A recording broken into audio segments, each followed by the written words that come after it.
Ya, liputan lanjutan Asian Cup U17 guys.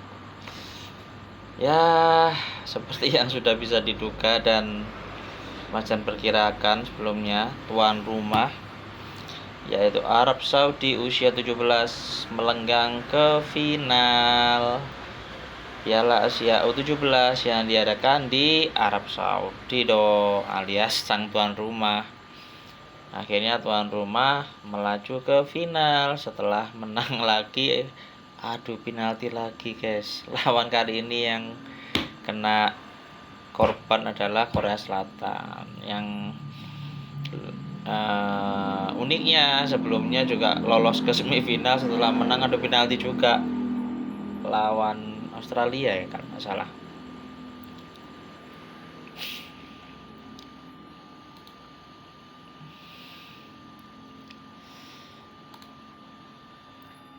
Ya, melawan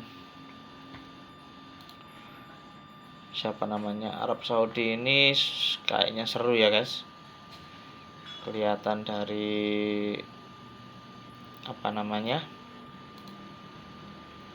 statistiknya Arab Saudi dan Korea.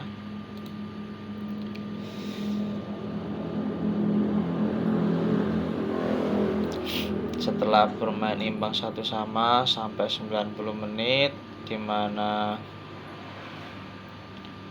sang pencetak gol awalnya adalah Korea, tapi ternyata di menit ke 90 plus 12 Korea mencetak gol.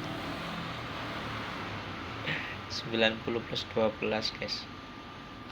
Buset, ini perpanjangan waktu ya. 90 plus 12 Arab Saudi menyamakan kedudukan. Aduh, gak ngerti lah. Yes, biarlah. Jadi di menit 45 Harim dari Korea mencetak gol di penghujung babak pertama. Kemudian di penghujung babak kedua Abu Bakar Abdul Rahman Said mencetak gol. Aduh.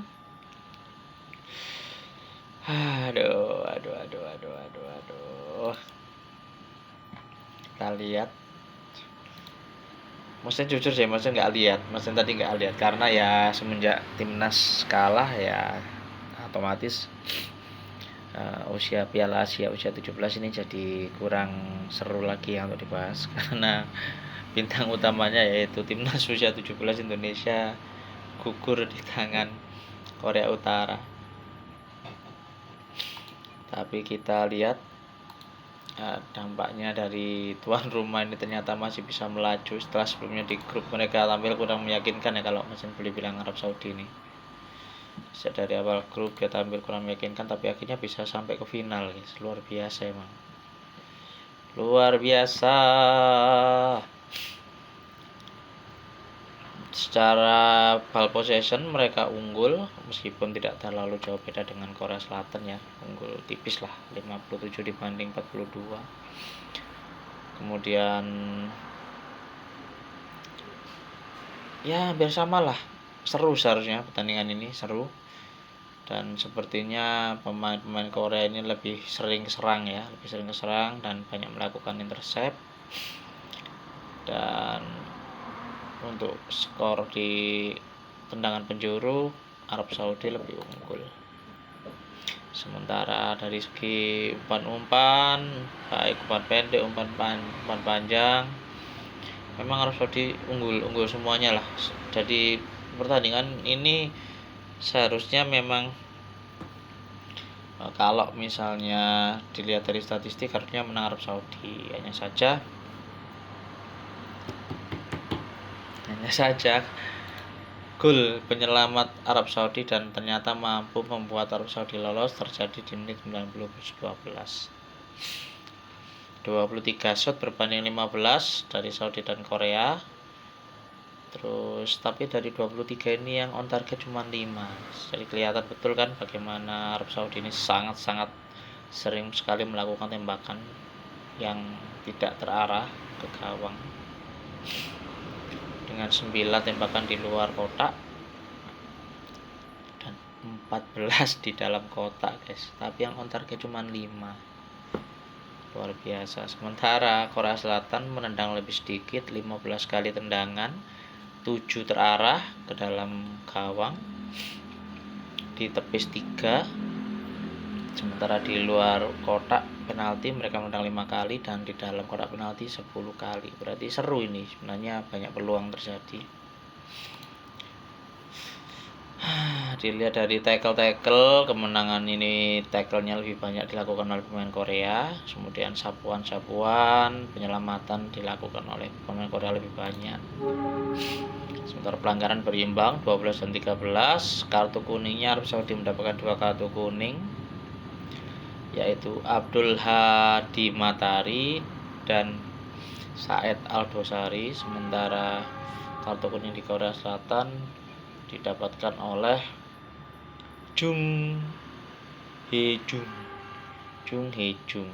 ya begitulah namanya. Sementara kita lihat dari sisi kanan dan kiri semuanya sangat berimbang ya. Cuman anehnya adalah pertandingan dari kedua tim ini lebih banyak terjadi di sisi sayap. Jadi lapangan tengah tidak ada yang namanya minim serangan diawali dari tengah lapangan, tidak ada, semuanya dari sisi sayap. Jadi dua tim ini sama-sama menggunakan serangan di sisi sayap. Babak pertama berimbang, babak kedua sepertinya Korea Selatan lebih sering menyerang dari sayap kanan, sementara sepertinya babak kedua ini lebih sering terjadi umpan-umpan lambung ya. Jadi pergerakan duel bola itu hanya terjadi di kotak penalti Korea Selatan. Jadi serangan bertubi-tubi di Arab Saudi dilakukan di babak kedua, yang semuanya nampak dari heat map bahwa Arab Saudi sangat bernafsu untuk mendapatkan bola untuk menyamakan kedudukan, dan akhirnya berhasil datang di menit ke 102. Dan akhirnya mereka harus menjalani yang namanya adu penalti dan dimenangkan oleh Saudi Arabia dengan skor 3-1. Jadi dari 5 percobaan 3 tendangan dari Arab Saudi masuk, sementara dari Korea hanya 1. Ini agak aneh ya. Padahal di game normal semua tendangan dari Korea lebih akurat, tapi di penalti hanya 1 yang masuk. Jadi dengan kondisi ini maka Arab Saudi sudah menunggu siapa pemenang antara Uzbekistan melawan Korea Utara. Kalau dari sejarahnya Uzbekistan sih biasanya lebih unggul ya atas Korea Utara, tapi Korea Utara juga bukan tim yang lemah. Itu dibuktikan dengan mereka mengajar, mencukur gundul timnas Indonesia 6-0.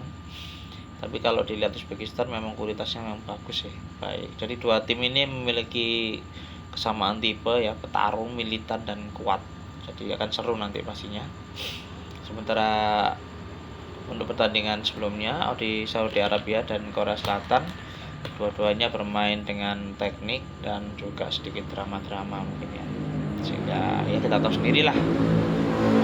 Oke, itu aja info Piala Asia U17 dari Mas Den. Maaf kalau kurang interest karena memang ya kegagalan kemarin sedikit membuat kita jadi agak kecewa, tapi mau gimana lagi, memang kualitasnya belum bisa mengimbangi. Sekian dari Mas Den, komen di bawah kalau kalian punya komentar atau pandangan lain. Tunggu di liputan berikutnya. Mas Den out. Thank you.